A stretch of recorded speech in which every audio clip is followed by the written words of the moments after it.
A paz do Senhor Jesus, queridos irmãos, eu sou o pastor Zé Francisco e quero estar com os irmãos refletindo sobre,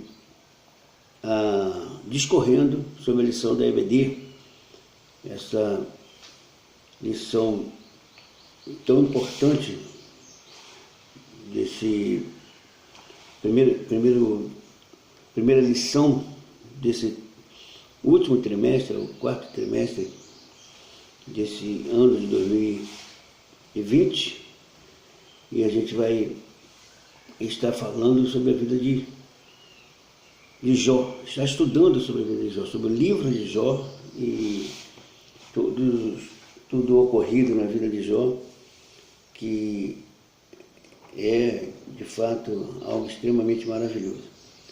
A gente vai estar junto aqui estudando essa palavra gloriosa. O textual está no livro de Tiago, no capítulo de número 5, versículo 11, que diz: eis que temos por bem-aventurado os que sofreram.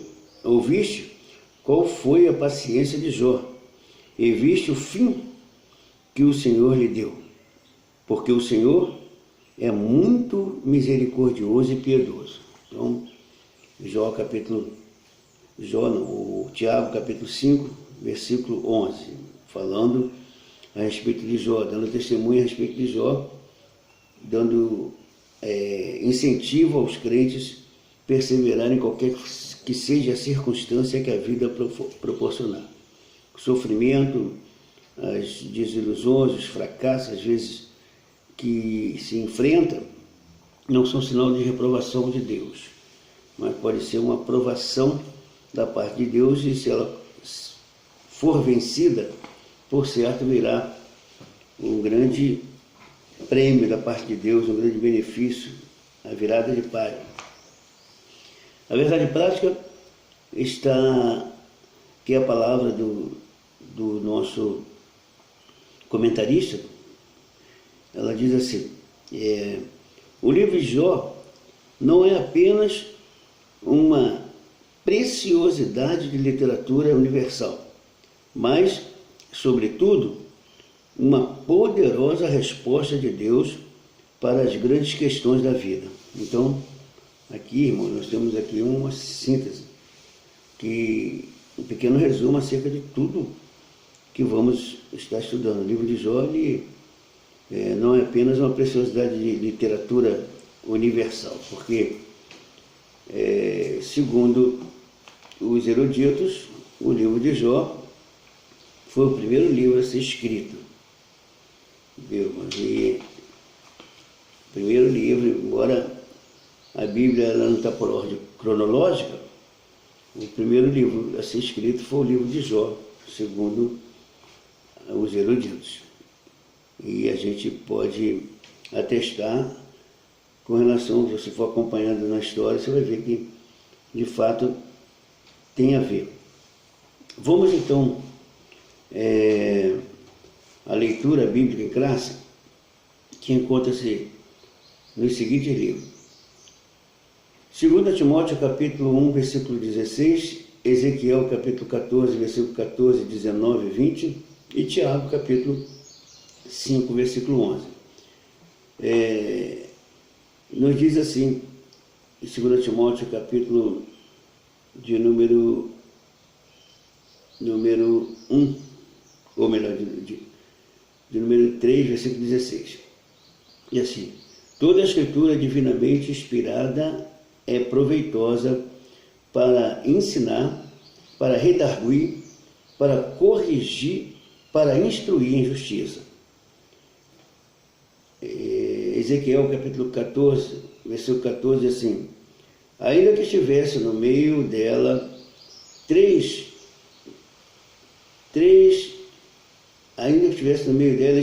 homens, Noé, Daniel e Jó, eles, pela sua justiça, livrariam apenas a sua alma, diz o Senhor Jeová.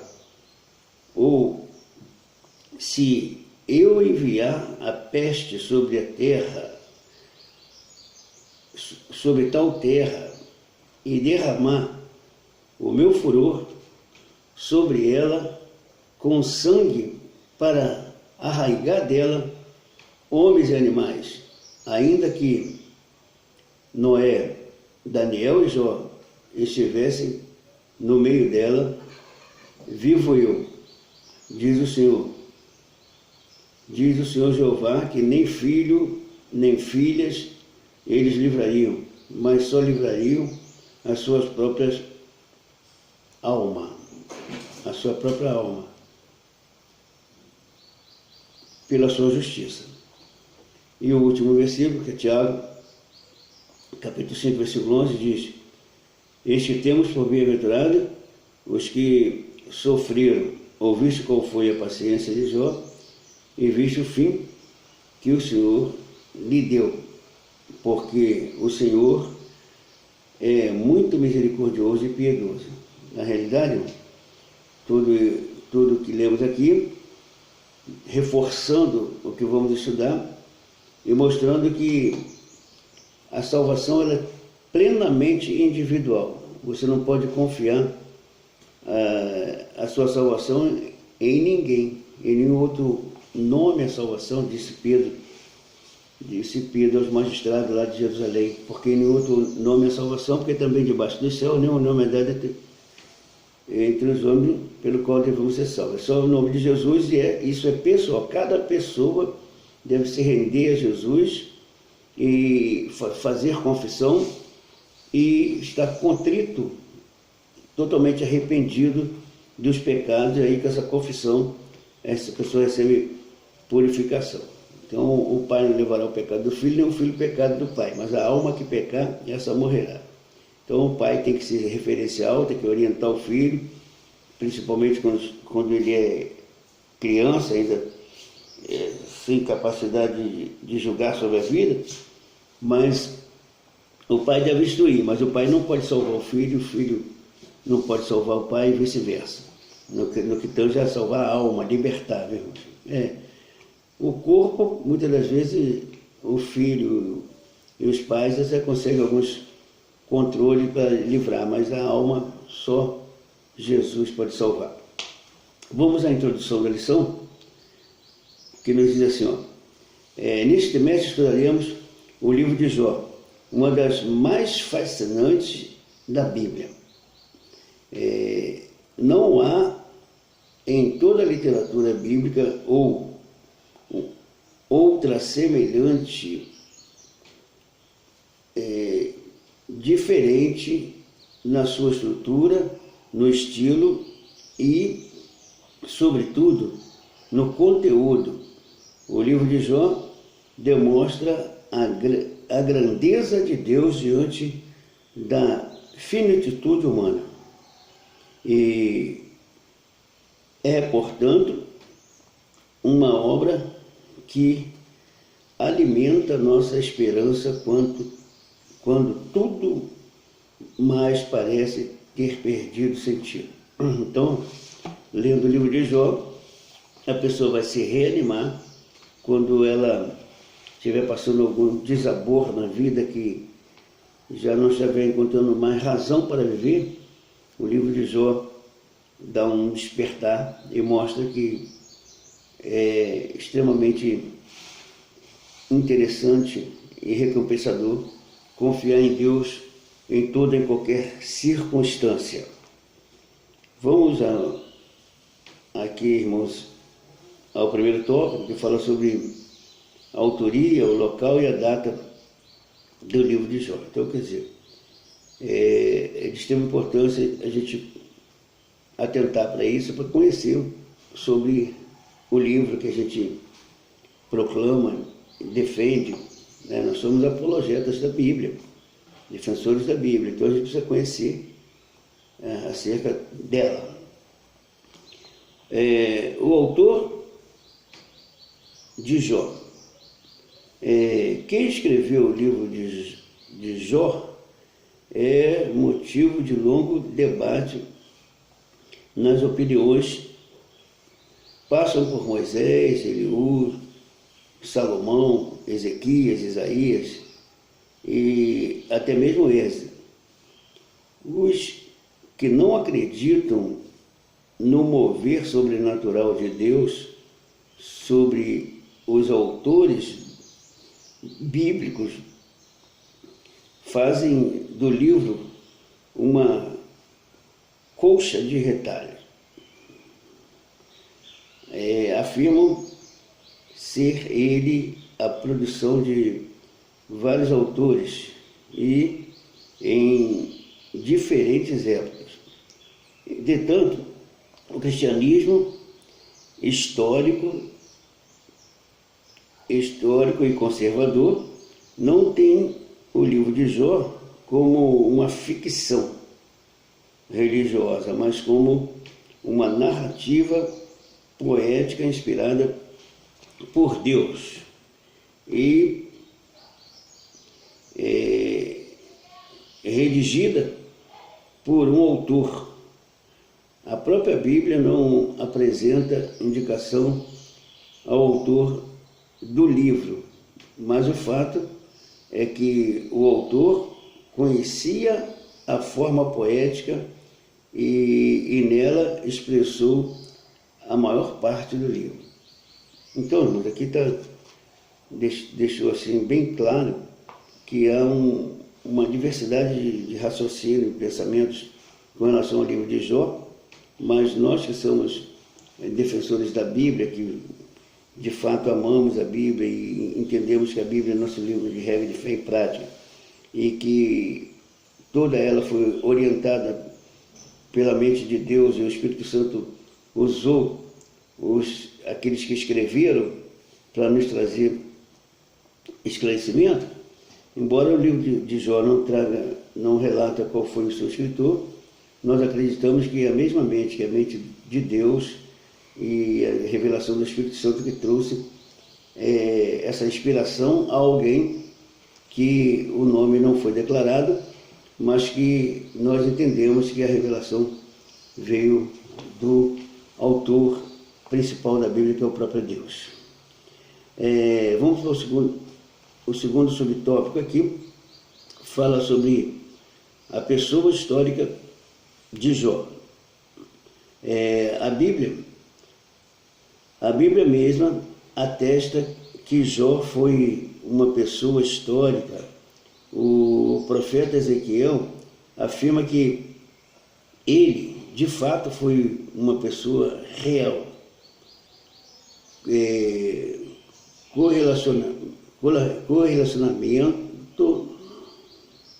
correlacionado ao lado de Noé e Daniel. Então, ele está fazendo referência a alguém que foi fiel, a alguém que de fato enfrentou situações complicadas, mas sempre se manteve na posição, não deixou ceder na fé. Aí ele escolheu que 3 pessoas e dentre eles colocou Jó, Noé, Daniel e Jó. Se a gente for ler a biografia desses 3 personagens, a gente vai ver que de fato foram pessoas que viveram uma vida exemplar no que tange a servir a Deus. E é o que nós precisamos seguir. E daí, se fosse uma pessoa fictícia, com certeza o profeta Daniel não teria colocado como referência do que ele estava afirmando. Então, isso que é de extrema importância a gente entender, viu, irmãos?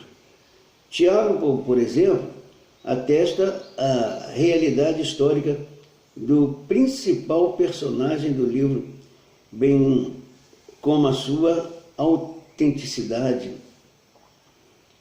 textual, quando destaca a perseverança de Jó. Então, irmãos, a perseverança que nós precisamos ter, ela está toda exemplificada ali na vida de Jó, que viveu uma história. Por isso que algumas pessoas acreditam que o livro é fictício, porque é de só misericórdia para a pessoa enfrentar situações como a que Jó enfrentou e permanecer fiel, ultrapassando todo aquele lamaçal de problemas que surgiram diante da sua vida, se de repente foi surgindo um e outro, e ele permaneceu fiel, mas ele venceu. Então, Tiago coloca aí que a vida do cristão ele precisa da perseverança, ele precisa lutar nas horas difíceis, ele precisa renovar suas forças e confiar no Senhor e não ceder para as situações e nem mesmo para as tentações que surgem no momento difícil da vida. O inimigo, que é covarde, ele procura aproveitar a oportunidade para atingir a pessoa. Vamos lá. A terra de Jó. Já no início do seu texto, o livro de Jó atesta que ele era da terra de Uz. Como Jó, Uz era uma terra real. Os comentaristas situam Uz ao sul de Edom e ao oeste do deserto da Arábia, se estendendo a leste, indo até a Babilônia. Então, irmãos, a terra era real e Jó também é real, segundo a história.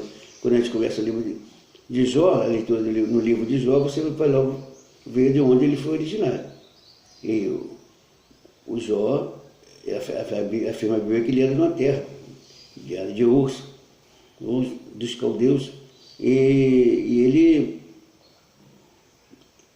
realmente existiu, não foi uma história fictícia. Então, isso, quando a gente for ler o livro de Jó, tem que botar na mente que estamos diante de uma personagem que realmente viveu aquilo ali e superou as situações, não foi uma imaginação humana meramente. Vamos ao quarto subtópico, que fala sobre a época de Jó. A maioria dos comentaristas situam os fatos narrados no livro de Jó dentro do período patriarcal. Abraão, Isaac e Jó. Dentre outros, alguns fatos contribuem para este entendimento. O sacerdote, como instituição, ainda não existia, visto que Jó era um sacerdote de sua casa, de sua própria casa. As filhas de Jó eram coerdeiras juntamente com seus irmãos, o que não era permitido pela lei mosaica. A palavra hebraica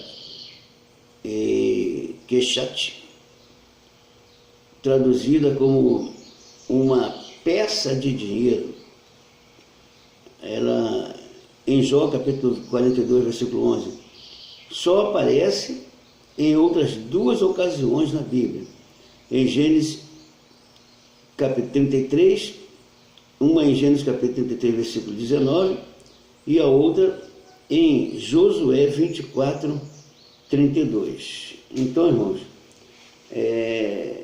segundo os escritores fazem entender, é que o livro de Jó, a gente precisa crer que foi uma revelação de Deus, e que ele não viveu no tempo dos patriarcas. Esse livro veio antes da instituição da lei, antes da instituição também dos sacerdotes. Então, Jó era sacerdote da sua própria casa, segundo nos diz as Escrituras, que Jó, ele sempre que os seus filhos se juntavam para festejar, ele apresentava sacrifício em favor de seus filhos. Ele era sacerdote da sua própria casa. Isso precisa ser destacado, irmãos, que nós cremos na autenticidade da Bíblia e cremos na revelação da mente de Deus sobre isso. Então, que Deus nos faça entender de fato essa maravilha, essa grandeza. Vamos ao segundo tópico, por causa do tempo que corre. O segundo tópico fala sobre a estrutura literária do livro de Jó. Ela vai mostrar aqui que coisa importante na literalidade do livro de Jó. Fala sobre prosa e poesia, organização e abundância de figuras de linguagem. Então, figura de linguagem é muito bom a gente entender, porque a Bíblia toda ela é relatada a nós por meio de figuras de linguagem. Jesus usou muito essas metáforas, parábolas, tudo para poder facilitar a compreensão dos seus ouvintes. Vamos lá. Prosa e poesia. O leitor que deseja ler o livro de Jó precisa dar-se conta de que diante dele há uma obra da natureza poética. Isso não torna o livro de Jó menos inspirado do que outros da Bíblia, mas revela que ele pertence a um diferente gênero literário. Jó precisava ser lido desta forma. A estrutura desta obra demonstra isso. O texto é uma combinação de prosa, poesia e prosa. Nesta ordem, ele está literalmente organizado assim. Uma prosa nos primeiros capítulos, uma longa poesia no meio, mais uma prosa no último capítulo. Isso o prolongo Jó. Assim eu prolongo Jó. E o epílogo estão em prosa. O texto intermediário em prosa. Então, irmãos, só para a gente entender melhor, ele primeiro mostra uma apresentação de história, conta uma história, prosa, e depois ele vem fazendo algo como se fosse uma poesia, usando linguagem figurativas e metáforas para poder ler o livro de Jó. Precisa ter essa compreensão. A gente precisa entender algumas palavras que tanto Jó quanto seus amigos eles usam. A gente precisa buscar lá a compreender acerca dos emblemas que ele usa, das figuras, para a gente chegar à conclusão. E já no final, ele traz outra prosa, quando Jó, lá no versículo 42, ele traz, Deus faz para ele, opera um milagre extraordinário na vida dele e retoma a história da vida de Jó na etapa final. Isso que traz um esclarecimento acerca do livro de Jó. Tem pessoas que têm dificuldade, começa a ler o livro de Jó, depois salta, vai lá para o final, onde algumas pessoas que gostam de viver emocionalismo e sensacionalismo, elas pulam dessas situações desse livro onde tem as explicações poéticas.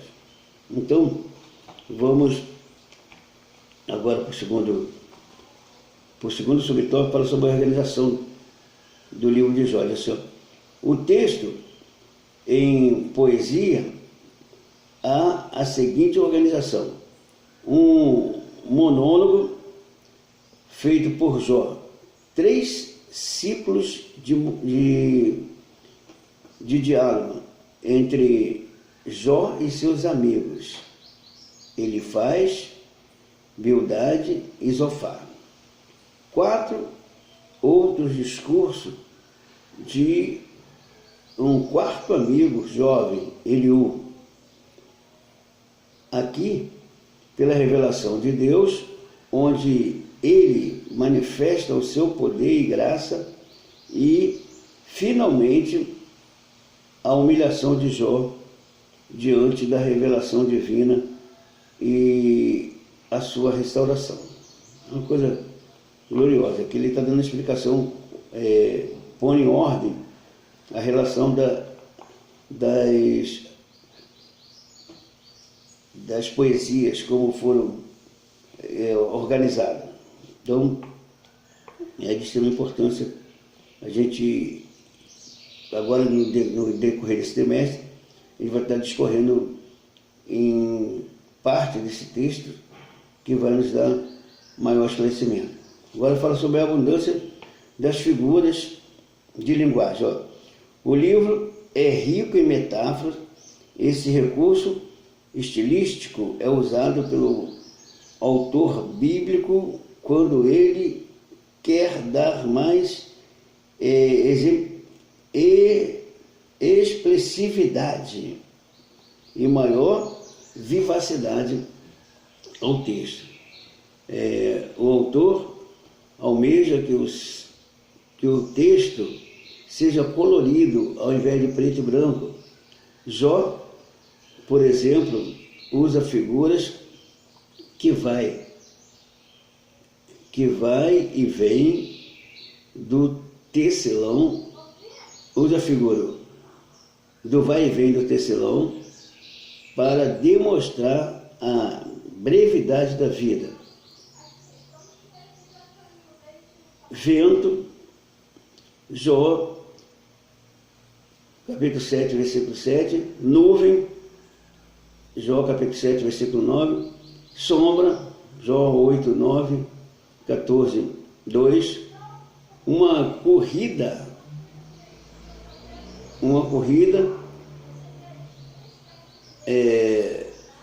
uma águia, uma flor. No livro também há o recurso estilístico de paralelismo, onde os elementos literários refletem-se na mesma ordem. Então, irmãos, coisa gloriosa, usando as linguagens, mas tudo tem que ter sentido, não é falar as coisas simplesmente desordenadas. Então, nós entendemos que nessa figura de linguagem, o que Jó ia falando, você vai buscar o sentido das coisas. Quando ele dá logo ideia, quando ele fala do vai e vem, do tecelão, ele está falando isso para dar ideia à brevidade da vida, que a vida é curta, então a gente precisa... o tecelão vai e vem rapidinho, a vida passa, né? Então a gente precisa ter cuidado com relação à eternidade, né, irmãos? Então a gente precisa ter cuidado de colocar a nossa vida em ordem, para que a gente não passe por ela sem glorificar a Deus. Vamos ao terceiro tópico, que vai falar sobre a natureza e mensagem do livro de Jó. Por que os justos sofrem? Irmãos, esse questionamento aí é tremendo, né? Em algum momento da vida nós já pensamos assim, e até hoje ainda pensa assim. Por mais capaz, por mais estudioso, por mais poderoso que o homem se torne, em algum momento da vida ele pensa, por que sofre um justo? Aí a gente vai ver aqui na ideia, agora com o nosso escritor, trazendo aqui um parecer, porque a Bíblia dá esclarecimento, né? No caso do Tiago mesmo fala que isso é para passarmos pelas provações, para sermos testificados se somos de fato adoradores de Deus ou simplesmente somos aqueles que buscamos unicamente o favor de Deus, os benefícios, mas não queremos passarmos por momentos de dificuldade para honrar o seu nome. Essa é a palavra. O que ele deixou escrito, ó. Algumas das questões mais importantes levadas no livro de Jó são eminentemente a natureza teológica e também filosófica. A questão do sofrimento do inocente é a principal desta. Por que sofre o justo? Ou ainda, por que os ímpios prosperam enquanto o justo sofre? Teve homens que eram pensadores, adoradores de Deus. Houve um deles que chegou a destacar isso, mas depois ele entendeu. Mas no final ele glorifica a Deus, porque o que adianta o homem, Jesus disse que adianta o homem ganhar o mundo inteiro e perder a sua alma. O que adianta os bens da terra, conquistar na terra e perder a salvação? Ao longo dos anos, tanto teólogos quanto filósofos têm procurado dar explicação para esse dilema humano. No contexto de Jó, a ideia que prevalece é a de que somente os maus sofriam em consequência de seus pecados. Se havia sofrimento, era porque havia culpa do sofredor. Neste aspecto, ao longo dos seus 42 capítulos, o autor procura demonstrar um novo olhar sobre essa questão. Então, irmãos, o tempo que Jó viveu, a filosofia, né, toda a teoria que eles viviam é que se o homem estava sofrendo é porque estava pagando o preço dos seus erros. Porque o homem justo, o homem bom, não era levado a sofrimento, segundo o que eles pensavam. Mas a gente, esse contexto na vida, na história, a gente foi ver na vida do próprio Jó, que isso não é uma regra geral, uma regra normal para todos os seres. Então a gente precisa entender que Deus é extremamente maravilhoso, irmãos, e que Ele tem coisas que a gente não vai ter explicação de fato. Então esse era o ponto de vista deles, eles entendiam assim, mas Deus muda a história do homem. Vamos lá. O segundo subtópico vai falar assim: então é preciso que a gente entenda, irmão, acima de tudo, que o sofrimento, as lutas, as perseguições não são sinais de reprovação. O problema maior está na consciência do homem. Entendeu? Se você confessou, a Bíblia diz que aqueles que confessam o pecado e deixam alcançam a misericórdia. Então, o pecado não vai trazer para você o sofrimento em algumas situações, não são por causa do pecado. Tem pessoas que sofrem, mesmo sendo justas, mesmo elas passam por algum momento de sofrimento, aí ela não vai ter que ficar se condenando, viu, irmãos? Se culpando, sofrendo, carregando o sentimento culposo eternamente, porque ela cometeu, procurando, se eu estou sofrendo é porque alguma coisa eu cometi. Não. Descanse no Senhor e lute para manter a sua fé no Senhor, porque é na perseverança, servindo ao Senhor, que você terá a sua vitória. Segundo subtópico é assim, existe bondade desinteressada. Existe bondade desinteressada? É uma pergunta. Existe bondade desinteressada? Aí vamos entender que existe, né? Claro que existe. A pessoa é bom pelo fato de ter a natureza do bem. A Bíblia recomenda tanto que vivamos uma vida pia.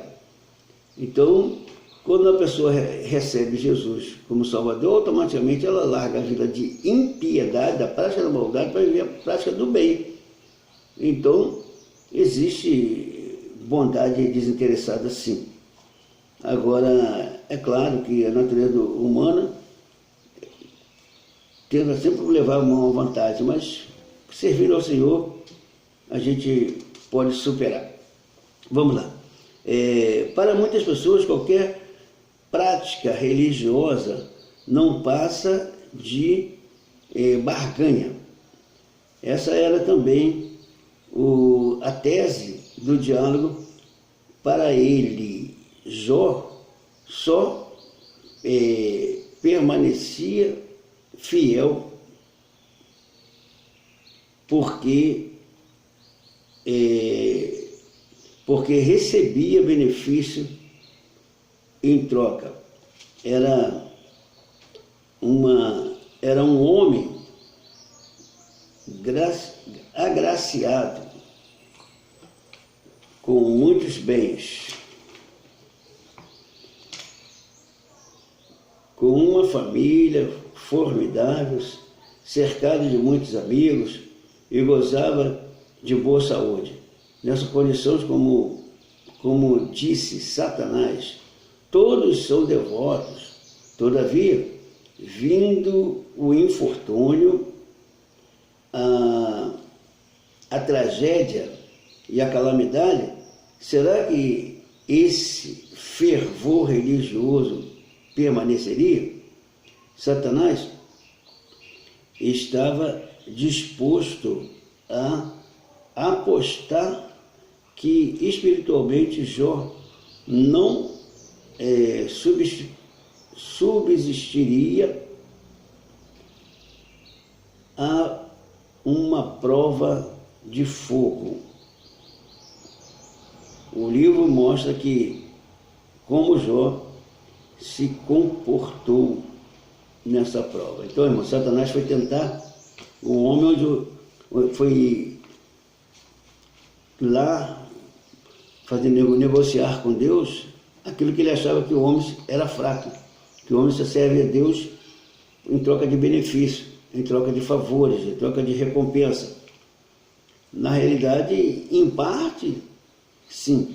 Todo mundo quer ver uma vida bem, quer ter aproximação de Deus, não quer ter uma vida perdida.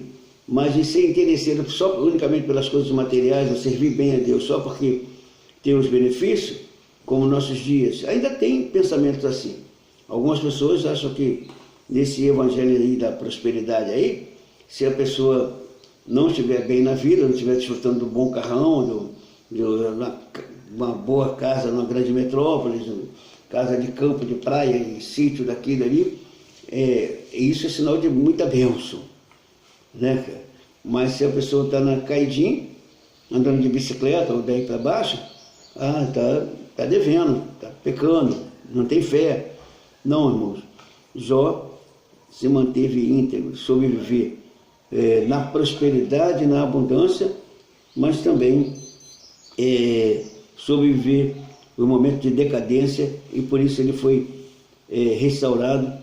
E Deus permitiu isso para provar para Satanás que existem pessoas que vivem uma fé sincera e íntegra e que não cede às tentações de Satanás. Vamos então ao terceiro subtópico, que fala sobre pode o homem compreender Deus? Os últimos capítulos de Jó mostram os impactos que a revelação divina tem sobre os homens. Como Paulo, que foi verdadeiramente mudado quando contemplou o Senhor numa visão, assim Jó é totalmente transformado quando contempla a majestade do Senhor. Lá no capítulo 38, versículo 42, do capítulo 48 até o 42, vai estar dando essa declaração, quando foi mudado ali o cativeiro de Jó. A questão para Jó não foi tanto o entender Deus, mas experimentá-lo, viver a experiência,